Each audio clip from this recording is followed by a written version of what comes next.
Good evening.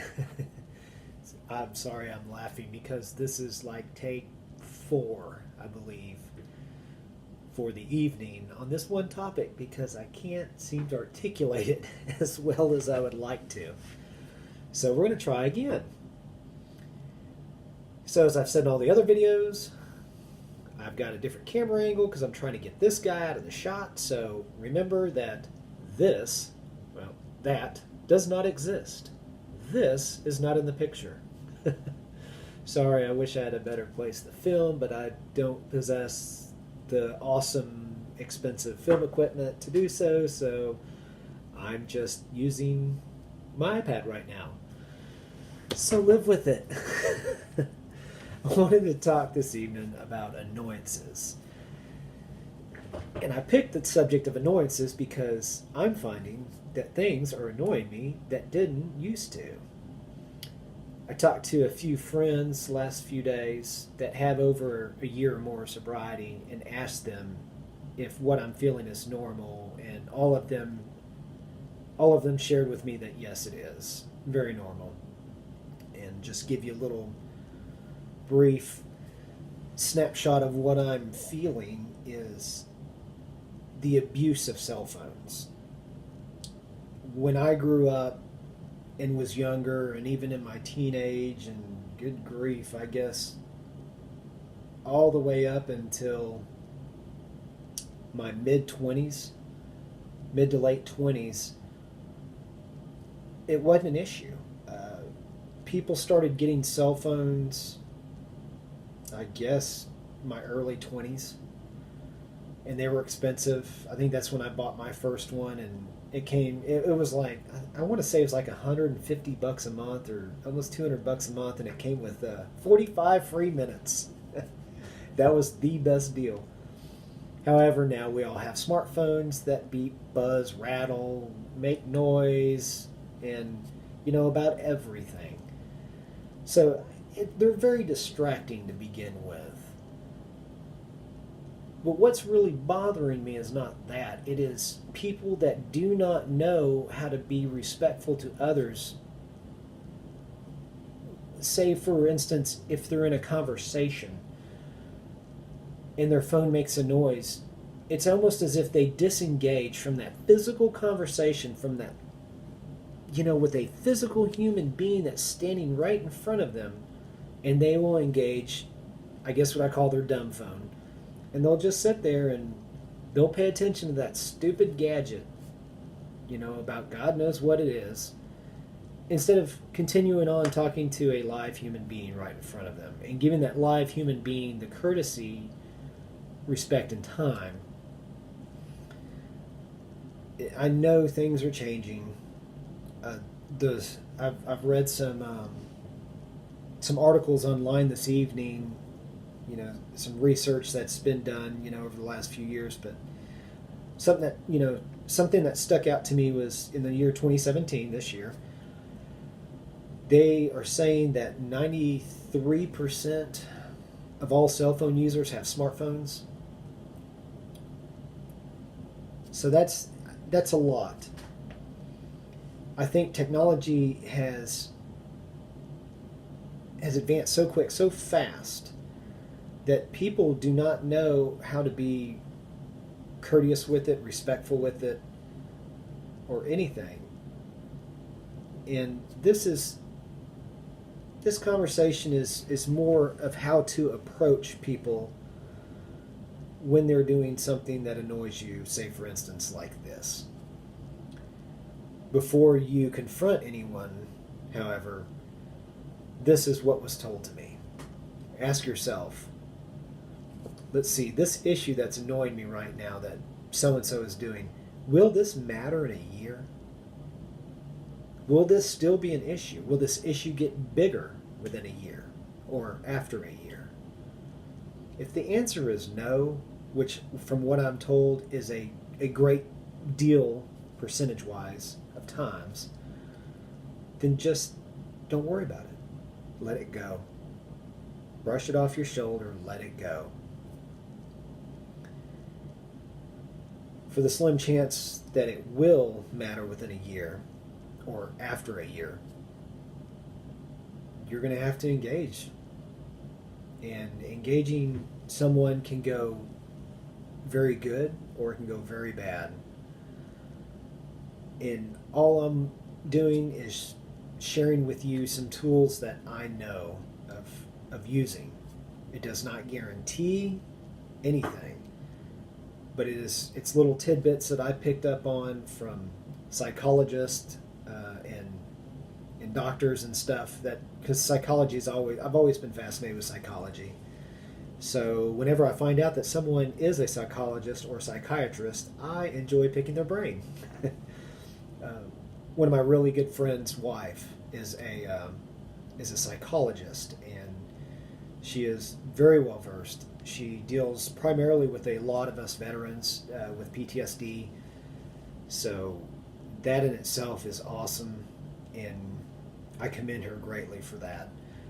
But I've picked her brain about these types of things, and it validates a lot of stuff that I've known, which others have taught me. Is words just, your words will make or break you, but it's not a guarantee that it'll do either. Because remember, we're dealing with personalities that are flawed. There is no solid way to ensure that things go good. You're only playing the odds when you have to engage somebody. But what I try to do is I stay away from absolutes and words of absolutes and words of blame. As in you. You is an accusing word. Always. You always do this or that. That is an accusing word with an absolute. So no matter who you are, you always don't ever do anything. You understand what I'm saying? It's just like another one is never. Never is another absolute to stay away from. Because you never want to, because it is blowing it out of proportion. If let's see, if someone I care about is on their phone quite often when I'm talking to them, I cannot honestly say that they're always on their phone when I'm talking to them, because that's not true. And I can't say that they never listen to what I say, because that's not true either. So that's what I'm getting at. You can't throw an always or a never out there, because it just flat out does not exist. So those are dangerous words. Words to focus on using are feel. For instance, I feel as though la-di-da-di-da. And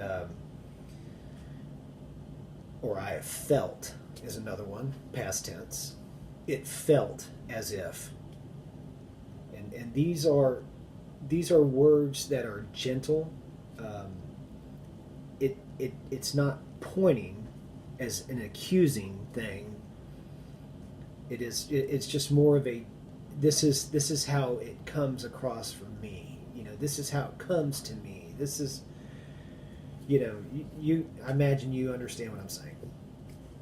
Sometimes it's so hard to do this stuff unscripted. I want to keep this stuff real, so I don't take notes, and you guys know the drill. But when dealing with people's personalities, it can be very difficult. Nine times out of 10, the people that you confront in these situations, they are family members or loved ones, generally speaking. So you always want to maintain in your mind just that level of respect and admiration about that person. When I'm talking to a loved one, if I'm engaged in a topic that's not so easy to discuss, say if, for an example, cell phone abuse, I want it to remain in my mind how much I care about that person, and I will always. See, I caught myself. Can't say always. I generally strive to vocally say that as well as I'm talking with them. I'm sorry I have to, I felt that I had to bring this up. but I care about you so much. You mean so much to me that I value our time together. And sometimes I would just really like to share time with you without your phone. Because the phone seems to be kind of a distraction. It takes away from each other and our time together. That's just off the cuff, kind of probably what I would say. But it also, hand gestures. I'm very animated. I am an animated person. I talk with my hands a lot. It's a bad habit. I also say and it's also bad habits. But hand gestures, if you decide to use hand gestures, stay away from hand gestures like this. This is an authoritative hand gesture. If you've ever been in the military, you know. This is the chop. And you give someone the chop when you're talking to them and they're your subordinate and they're screwing up. You give them the chop as you talk. You don't want to do that. Stay away from that. Don't ever use that. What I've discovered works better is if I have to keep my hands still, I'll hold on to them. Kind of at my waist a little bit more. It's hard to see in the frame, but I'll hold my hands. If a hand comes out as I talk, I present it palm up. It is a non-authoritative gesture. It's better received. People receive this better and are more inclined to listen when I gesture this way versus this way, or versus this way, or versus that way. So it's all these little things that make people more receptive with what you're saying. Another big thing is eye contact. Remain with soft eye contact. Not glaring eye contact, but soft eye contact. But I hope these little tips help you. I find it, if I have to confront somebody or say something or bring up something, I will practice in a mirror. I will practice. And it sounds stupid, but I care about people. I care about my loved ones, especially my loved ones. But everybody I care about. And I don't want to hurt anybody's feelings. I really don't.